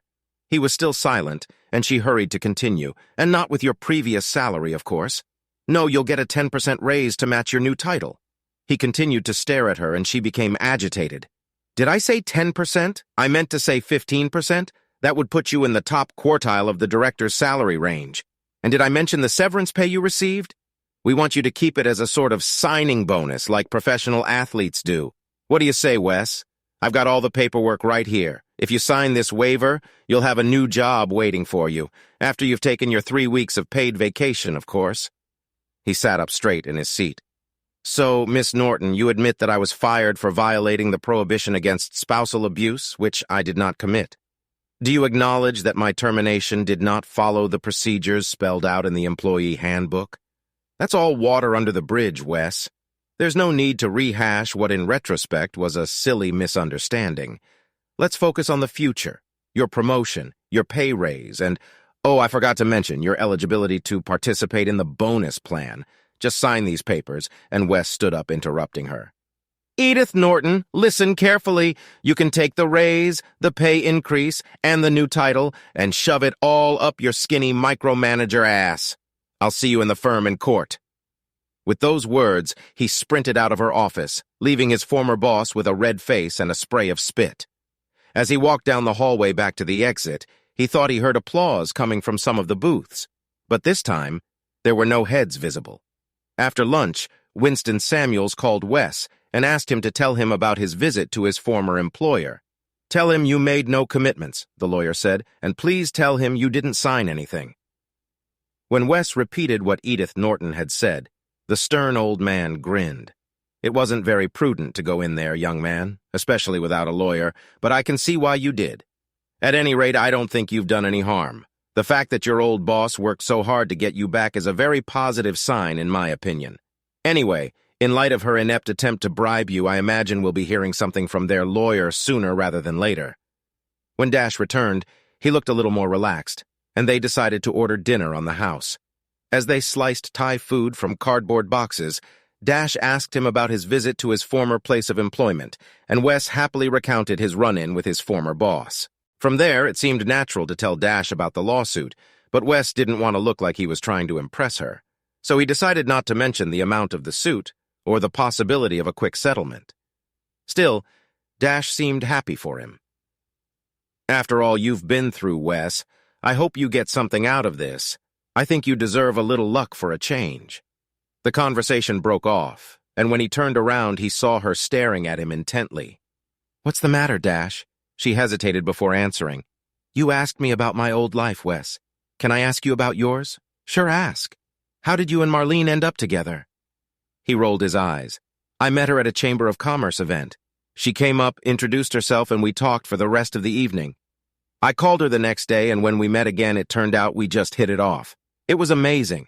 Everything I liked, she liked. Everything I liked, she liked. We were perfect for each other. Nope. And when did you start talking about something more permanent? He thought for a moment before answering. She may have said something first, but I was the one who was eager to settle down. I couldn't believe someone so beautiful and talented could be so compatible, and I didn't want to let her slip away. So you really didn't know her that well? Well, I thought I did. We were talking about our past, and she told me she was divorced when we started dating. He seemed like a real jerk to me, and I thought she did the right thing by deciding to break up with him. How long were you two dating before you got engaged? He bowed his head in embarrassment. To tell you the truth, we were married 6 months after we met. He raised a pleading gaze to her. She told me that she wasn't interested in all the social trappings of marriage. She said it was just commerce, exploiting fools in love. She wanted to run away, and that suited me just fine. So right after her divorce was finalized, we went to the justice of the peace and tied the knot. It all seemed so exciting and romantic at the time. She sat in silence, mulling over what he had told her. Finally, curiosity took over. So why did you want to know about her after all? I was just curious how you two ended up together. She stood up, yawned, and stretched. I'm really tired. I think I'll go to bed early. I'll see you in the morning, Wes. He stared at the door to her room as she disappeared inside. What's this all about? He muttered to himself. The next morning, Wes's phone rang early. Mr. Hardaway came a woman's voice. This is Winston Samuels' office. Mr. Samuels would like to know if you can meet him this morning? Sure, Wes replied, standing up. We could do it in about an hour? Okay, great. I'll be there. He stood up and knocked gently on Dash's door. She had obviously been up for a while because when he opened the door, she was fully dressed. Good morning, Wes, she greeted him.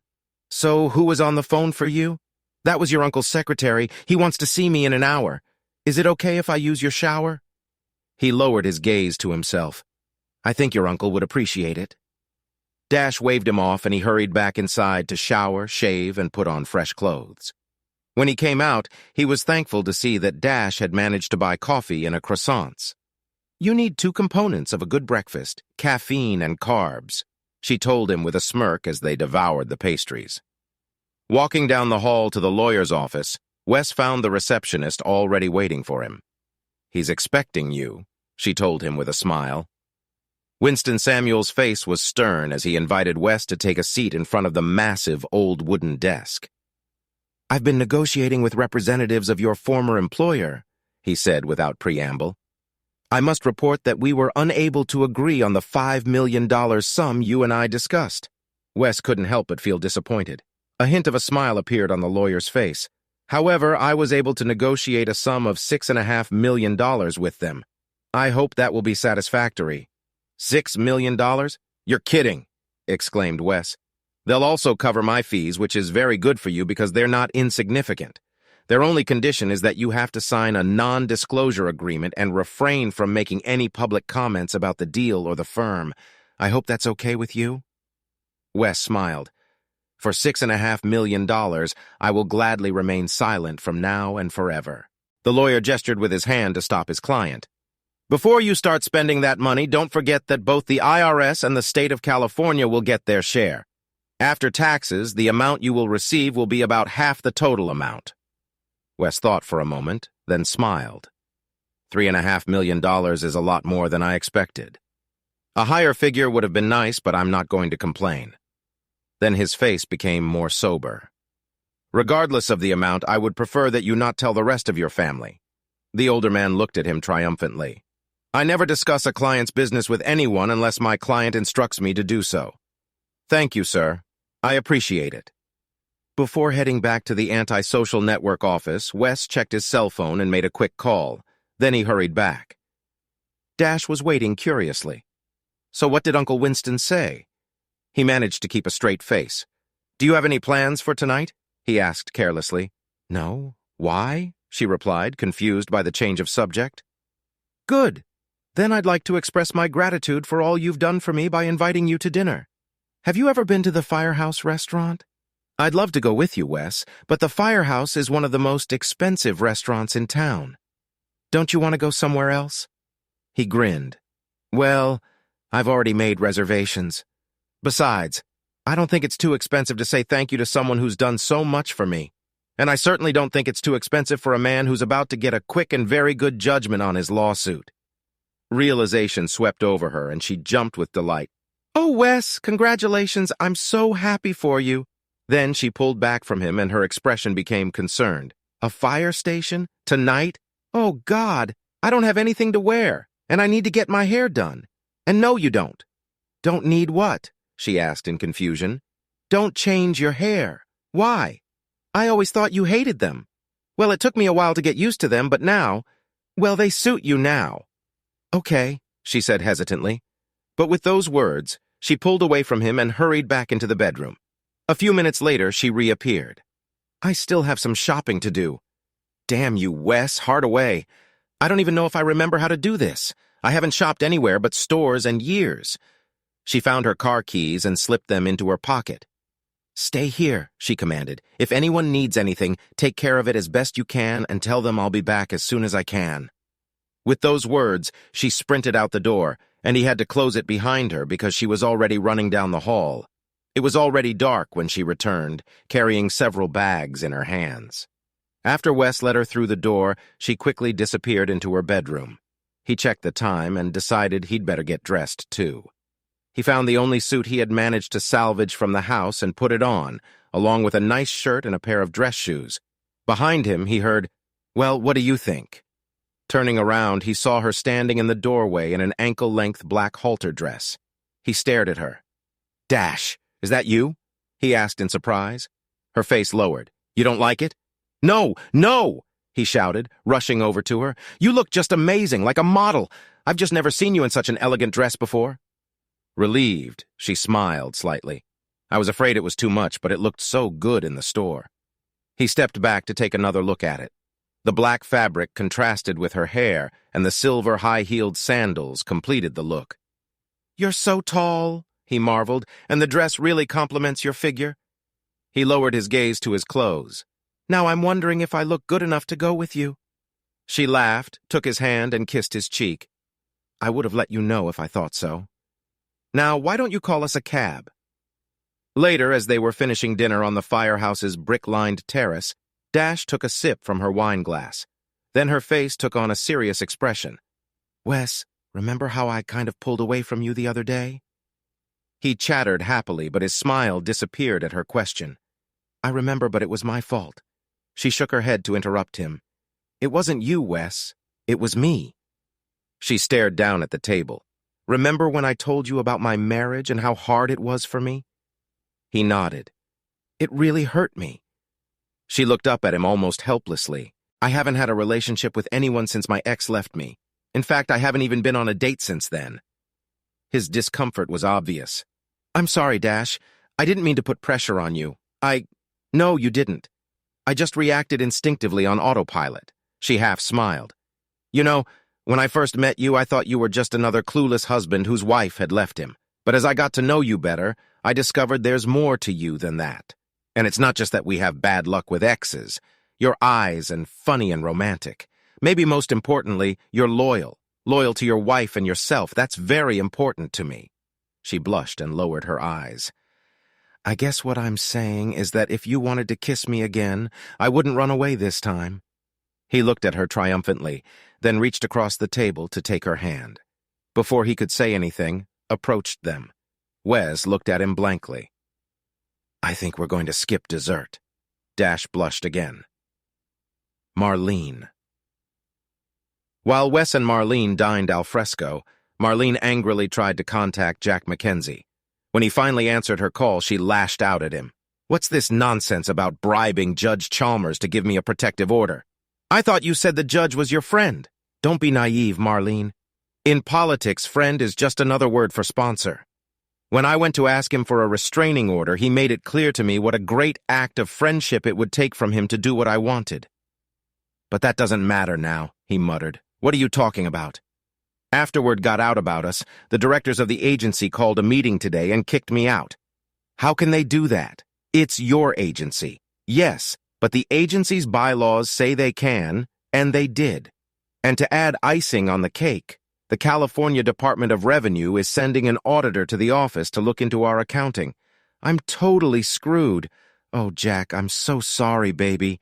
Yeah, but your sorry and a losing lottery ticket are worth the same to me right now. So how about you forget my phone number while I try to find a way out of this nightmare? With those words, he hung up the phone. Oh, shit. What am I going to do now? She moaned to herself. Wes, are you sure this is where you want to go? The Lyft driver asked, dropping Wes and Dash off near the Samuels building. His two passengers were too engrossed in each other to pay attention to him. Waving hello to the night watchman, they hurried to the elevator and made their way up to the 6th floor, hugging each other tightly. Once she let them into Dash's office apartment, he reached for her again, but she fought him off. Wait here, she told him before slipping away to her bedroom. I'll just be a minute. He was checking his smartphone when he heard her voice behind him. You can come in. He hurried to her bedroom door and stopped, stunned by the sight before him. The room was lit by several candles, and in the center of their soft light stood Dash. They had had an incredibly good time that night. The next morning, he woke up early and lay on his back thinking. After a few minutes, he got up and got dressed, being careful not to wake her. He then quietly slipped out of the house. When he returned, Dash was already awake and was getting dressed as well. When he walked through the door, she looked at him apprehensively. What's the matter, Wes? She asked. Where did you go? I just needed to take a walk and think for a while. What were you thinking about? She asked, trying not to show how worried she was. He walked over and sat down across from her, a serious expression on his face. This whole experience of losing my marriage, my home, and my job has got me thinking about the future. It all seemed so clear and straightforward before. Now I'm starting to question what I want to do, where I want to live, everything. He saw the uncertainty on her face and tried to explain. You know, I'm not originally from Sacramento. My father was in the Army and stationed at Fort Collins when I was born. I grew up in Colorado Springs. After my dad's last heart attack, we moved here because my mom had relatives in California. Now that she's gone, I have no family here. Actually, I realized this morning that I have no ties to Sacramento left. He picked up his cell phone. I got a text from my realtor that she's expecting an offer on the house any day now. He stopped sipping the coffee she'd poured in so he didn't notice the expression on Dash's face. I lost my job, of course, he continued. Not that I really liked it. Thanks to your uncle getting compensation from me, I have some time before I have to start looking for another one. And when the divorce goes through, it'll be my last association not only with Marlene, but with Sacramento. He shrugged. I mean, it's not a bad city, but it's nothing special if you know what I mean. She managed to nod, but her face resembled a flower beginning to wilt. I've been thinking about all this, and I think I'm going to leave. Start fresh somewhere else. Maybe I'll go to the Pacific Northwest. It's supposed to be beautiful there. Anyway, he paused awkwardly. I'm sorry, Dash. I know I'm not very good at this. What I'm trying to say is there any chance you'd consider coming with me? She was prepared for the worst, so it took her a moment to come to her senses. You want me to come with you? For how long? He looked uncomfortable. Well, as long as you want, really. But how long do you want me to be with you? Yep, really, I don't want you to ever leave. She gasped, wrapped her arms around his neck and didn't let go for a long time. Finally, he unclasped her hands and pulled away. I know it's a lot to ask, Dash, to leave your family, your job, and you really don't know me that well. It's just... Shut up, she interrupted. Wes Hardaway, your only problem is that you don't understand when someone says yes to you.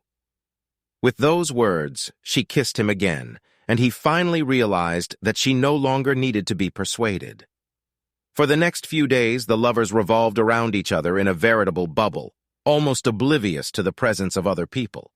However, the change in their relationship was immediately noticed by the other ladies on the floor and became a constant source of amusement. Even the two brothers realized what was going on and began rolling their eyes whenever any of them noticed the couple, but eventually, realities intervened, forcing both of them outside the bubble. Wes had to consult with Winston Samuel several times about the divorce. Marlene suddenly became reasonable, and the issues that had threatened to delay the divorce were quickly resolved. Wes was greatly relieved that their separation could go through without a bitter fight. All that remained was to finalize the sale of their home. To avoid waiting, Wes arranged for Winston to handle the closing on his behalf. Winston also prepared the paperwork for Wes to sign in connection with the settlement with his accounting firm. Wes was thrilled with the outcome, but still decided not to say anything to Dash, at least not yet. In turn, Dash had work to do for several clients, the most important of which was her father. Cautiously, she went to his office to inform him of her plans to leave with Wes. "Dash, are you sure you want to do this?" he asked. "I can't help but remember what happened when you ran off with Joey. I just don't want you to get hurt again, that's all." She tensed, expecting a confrontation. "It's not the same at all, Dad. I'm much older now and much more careful about my emotions. Besides, Wes is the exact opposite of Joey. No crazy impulsiveness, no wandering eye, no drinking problem. When we went out to dinner a few nights ago, the only drinks we had were a couple glasses of wine with the meal. I know her father said surprising her. I've studied it." When she made a grimace, he asked, "What, did you think I was going to let that guy get that close to you and not check him out? I almost lost you once. I'm not going to risk it again." She started to object, but he interrupted. "Wait, you haven't heard what I found yet." He smiled encouragingly at her. "Anyway, everything I've been able to find out about him matches what you just said. He's tough, reliable, intelligent, and hard-working. Despite what that harpy where he worked said, the other people in his firm like and respect him. And that's not all Dash. He was a faithful, devoted husband. The only thing I can reproach him for is being overly naive about Marlene.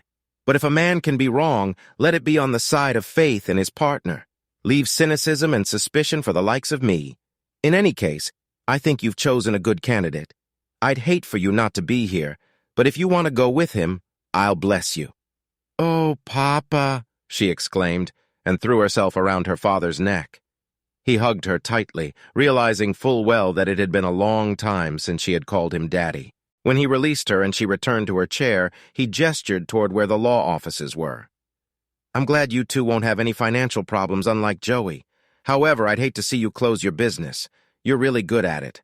I know I rely on you, probably even more than you realize." She laughed. "Just because I'm going with Wes doesn't mean I'm going to stop working. Basically, I can continue my business from anywhere, as long as I have a laptop and a high-speed internet connection." She grinned. "You're not getting rid of me that easily. I'm very glad to hear that, Dash." Then the smile left his face. "Now I've learned something else I want to share with you, and West needs to hear it too. Maybe he can join us?" Puzzled, she went in search of West. When the two of them returned, Trevor came over and sat on the edge of his desk. "I've learned some interesting news that may affect you both. Word is that Jack Mackenzie, your ex-wife's lover, has been ousted from his agency and is under investigation for possible tax fraud." West shrugged. "Well, I'm certainly not going to waste any tears on him." "That's not all," Trevor continued. "I've also learned that he and Marlene are no longer dating. Furthermore, from what I understand, they don't even talk to each other anymore." West and Dash exchanged glances. "Okay," he said firmly. Dash looked at her father questioningly. "This is all very interesting, Dad, but why make such a big fuss?" The detective looked at the couple standing in front of him. "It's not what happened that matters. It's what might happen next. West, your future ex's scheme failed. At this point, she has no prospects of getting a new lover or selling her work. I think she'll try to make up with you." "What?" sighed Dash. "Good luck with that." West waved her off. "I wouldn't touch that woman with a 10-foot pole either." Trevor nodded. "I understand, but don't underestimate her. If she wants to, she can put the brakes on your divorce quickly. She can have her attorney raise objections and delay the sale of the house. She can petition the court for family counseling, which could drag on for months. Dash told me about your plans to leave town. You have to realize that Marlene could put all of this off for an extended period of time." "But why would she do that?" asked West sharply. "For one thing, the longer you go without a divorce, the longer she'll have a place to live and a source of livelihood. On the other hand, the delay means she'll have more time to try to reconcile with you. The longer you are married, the more time she has to develop a new plan. On the other hand, if she becomes aware of your financial arrangement, She could extort money from you in exchange for authorizing a divorce. What a bitch, exclaimed West. You don't know the half of it, Winston replied. Let me tell you what else I found out about her. When he finished telling what his investigation had uncovered, both were stunned. As they walked back to Dash's anti-social network office, West's face was white with anger. Dash was worried, for she had never seen him so testy. What are you going to do, West? She asked almost fearfully. What I'd really like to do is strangle her, he replied firmly. Seeing Dash's reaction, he quickly pulled her to him. Don't worry, babe, I'd never do anything like that. But after everything she put me through, I'd like to repay her somehow. She looked at him thoughtfully. I think I know someone who might be able to help us with that. He looked at her with a puzzled expression, then broke out into a smile. Gertie, they both shouted. Let me send her a message and see if she'd be interested in another installment of the humiliated hubby saga, she suggested. It was only a few seconds before the phone produced a reply. She read it, grinned, and turned the screen so West could read it. I want it. I want it. I want it. Read the reply message. The two of them quickly got to work, putting the information Trevor had found into a form that Gertie could use on her show. They had been working steadily for a couple hours when West's cell phone rang. Dash saw the name on the display and the angry expression that flashed across West's face. She decided to go to the bedroom to give him some privacy, but she could still hear the angry notes in West's voice. When it seemed like the call had ended, she walked back out. As you suspected, it was Marlene. He told her, looks like your father timed it right. She wants me to meet with her tomorrow at our house to go over a few final details that she says need to be settled in person. She's also dropped a few hints that make me think she really wants to talk about a possible reconciliation. I told her that I would need to get back to her. The big question is, how soon can we get this information together for Gertie, and when can she show it on her channel?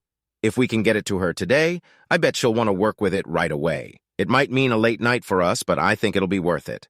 Let's do it. Okay, I'll let Gertie know our plans. Great, he said. I'll call Marlene back and tell her I can meet with her tomorrow afternoon. Hopefully Gertie will have plenty of time. Dash grinned and picked up the phone. Judging by her reaction, I don't think you need to worry. Marlene, the next afternoon, Marlene was nervously checking herself in the mirror when West drove up to her in a lift car. At first, she was surprised, but after a moment she realized that this could be good for her. Worst-case scenario, I'll drive him back to his apartment. Best-case scenario, he'll stay the night, she calculated. By the time he got up on the porch, she was already holding the door open, not even thinking about the irony of her action. When he entered, she tried to kiss him, but he pulled away. Don't rush things, she scolded herself. She gestured for him to take a seat on the couch in the living room and sat herself in the chair across from him. So, do you have the papers we need to sign? He asked. I do, she replied, spreading them out on the coffee table. But before we get into that, there's something I need to tell you. West, I just need to apologize to you. I've made some big mistakes and treated you very badly. This whole divorce thing is like waking up from a bad dream. I don't know what I was thinking. I was selfish and cruel, and I don't even know why. All I know is that I wish I could somehow make it up to you. He started to speak, but she hurried to continue. I think it was the prospect of selling the house that made me realize what happened. She smiled slightly at him. We had so many happy times here when we were full of hope for the future, full of love for each other. Now I can't bear to lose that. She leaned forward, smacking her lips, a tear glistening in the corner of her eye. West, do you think there's any way to get that feeling back? Can't we start over? We don't have to sell the house. And honey, if you were willing to try, I'd spend the rest of my days trying to make you as happy as you deserve to be. He looked at her coldly. Let me get this straight, Marlene. You want me to forgive you for cheating on me for an unknown amount of time? Forget about the restraining order you put on me? Forget about locking me in my own home? Honey, I know I've treated you horribly, done terrible things that have hurt you and ruined our relationship. I honestly can't explain why I've done those things. It's like I've gone temporarily insane. But West, I've come to my senses. I realize how good we were. I remember how sweet our life together can be. Please, baby, let's not throw the good with the bad. He looked at her incredulously.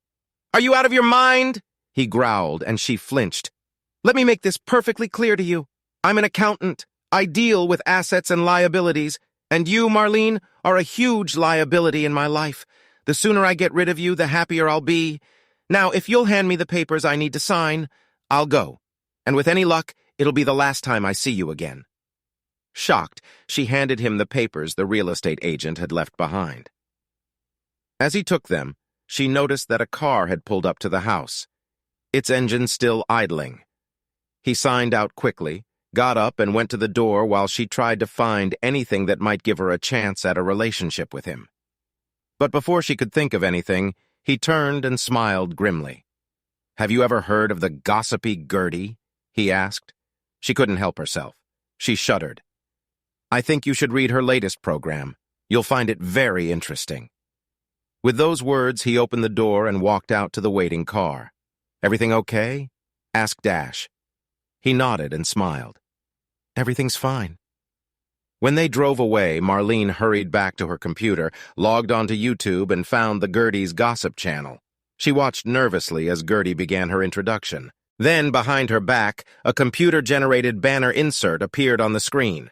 "Humiliated hubby. The rest of the story. Hey, gossipers, judging by all your tweets, you all want to know more about the humiliated husband and his not-so-decent wife.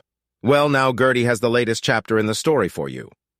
As you may recall, it turns out that Janeka wasn't seeking a divorce because of spousal abuse. Oh no, she wanted out of the marriage so she could have an affair with her lover. She even got her lover to bribe a judge to issue a protective order against her unsuspecting husband to make him look bad. Pretty chilling, isn't it? But wait, that's not all. Gertie wanted to know more about this conniving woman, so she did a little digging with the help of some of her admirers. You know who you are. Anyway, guess what? Janeka wasn't an innocent caught up in a passionate affair. It turns out that this whole marriage was a scam that she pulled off with not one, not two, not three, but 5 hapless husbands. That's right, our hero was actually husband number 5, but he didn't know it. It seems our cunning Janeka, let's call her Mrs. Machiavelli, had come up with a clever little scheme. Marlene's picture now took up the entire background, and it was labeled Mrs. Brawl. Machiavelli. She would find a suitable sucker, seduce him into marrying her, and then divorce him when she found a richer target. This little scheme Mrs. Machiavelli pulled off over and over again, and each time she perfected her technique.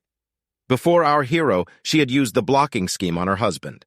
Then, to make her plan even more effective, she added a restraining order to her scam. And it would have all worked if some of Gertie's gossipy friends, you know who you are, hadn't gotten wind of it.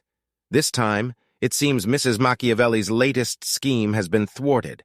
Her candidate for husband number 6 is currently unavailable while he's dealing with attacks on it. And what about husband number 5, our hero? One of Gertie's favorite gossip columnists informs her that he's headed off into the sunset with someone special. And from what I hear, he's no longer humiliated. Before we wrap up this saga, I want to share one last bit of savory news with you.